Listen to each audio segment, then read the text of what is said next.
All right, I want to welcome you guys all to our February 28th, 2015 e-learning day. I'm excited to come back and do this. I think the first time that we tried this, it worked out real well. So excited to get with you guys outside of class again on this activity.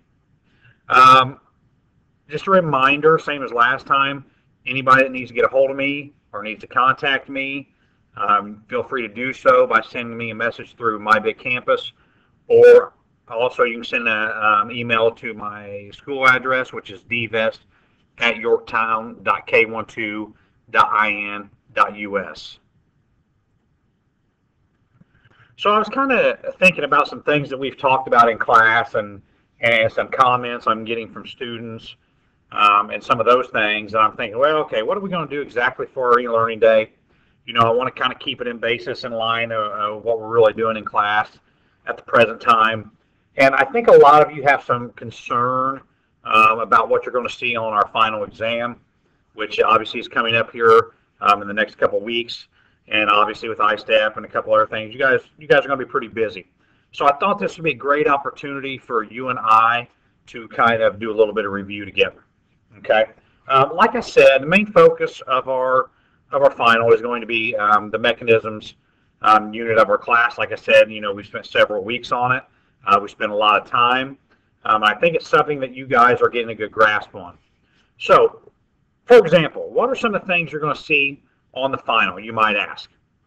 Definitely one thing to know and to remember is the 4 types of mechanism movement. Okay, I can't stress enough that you guys are going to have some questions on that. You might see some pictures. It might ask you what type of input movement does this mechanism have? What type of output movement does it have?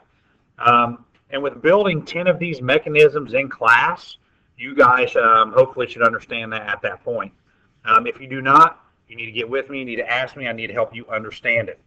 You should be able to turn that mechanism, and you should be able to figure out what type of movement it is. Again, the 4 are right here on the screen: rotary, linear, reciprocating, and oscillating. Okay. Now, past the mechanism movement, what else is going to be on the final exactly? And I decided to, and I've told you guys this before, only do 5 of the mechanisms. That way you don't have to study all 10 and know all 10. The mechanisms that we are going to do is the first 5 that we talked about and that you guys constructed in class with your groups. Okay, and they are as follows, in case you have forgotten. They are universal joint. Okay, what were some popular or some important details about the universal joint? Obviously, we're going to have the angle range on this one. Okay, it is crucial that you guys remember to put those signs in front of those numbers. Okay, and you make sure that you understand it is greater than 90 and less than 270. Not equal to, it is obviously greater and less than. Okay, because the ratio is 1 to 1, you guys know at this point the speed and torque is constant. If that ratio is not 1 to 1, that speed and torque would not be constant. We know flow of power is reversible, and input and output shafts turn the same direction. Okay, so that's one of them that will be on the final. Our second one would be the bevel gear. And when it says a 90-degree angle, it is referring to where the 2 gears themselves meet. Okay, if you look at the 2 black gears here in the picture, you can see they obviously meet at a 90-degree angle. Again, it is a ratio of 1 to 1, so the speed and torque is also constant yet again. Okay, these 2 pretty easy. Okay, pretty easy so far. You will see a question that will ask you what mechanisms have a gear ratio of 1 to 1. Okay, so be very familiar with that and understand those for sure. Simple gear train with idler. You guys had a quiz about a week or so ago, and we did have a little confusion with this, and that's why we did that. We can kind of talk about it. We obviously know that the idler gear is in the middle, okay, and we know what the idler gear is used for, and this was what your last actually e-learning day was about, was this simple gear train with idler. And then I asked you what these other 2 gears were on here, and we talked about those being the drive and driven gears here on the second slide. Or I also would accept an input gear here, since this is where you restart your system, and this being the output gear over here. I would accept either or, so I would accept input, idler, and output, or this would be your drive, idler here in the middle, and driven here on the end. Either one would be acceptable. Okay, what is different with this system? Well, the input and output shafts are parallel. Okay, the last mechanism we just talked about, they were 90. So this one, they're parallel. Obviously, we can see down here we have a ratio that has changed. Okay, we have a 4-to-1. So that means this input gear is going to turn around 4 times before this big one is going to make 1 revolution. So in that case, as speed comes in through the system and comes out, speed is decreased, and then that in turn makes torque increased. Okay, and here again is just a refresher statement. Input and output gears. Because of the idler, they're going to go in the same direction. Without the idler, it takes out system, they're going to go a different direction. Okay, so now we're up to 3. Universal joint, bevel gear, simple gear, train with idler. Let's take a look at the 4th one. Worm and wheel. Obviously, we can see these two, the worm and the wheel itself, they meet at a 90-degree angle.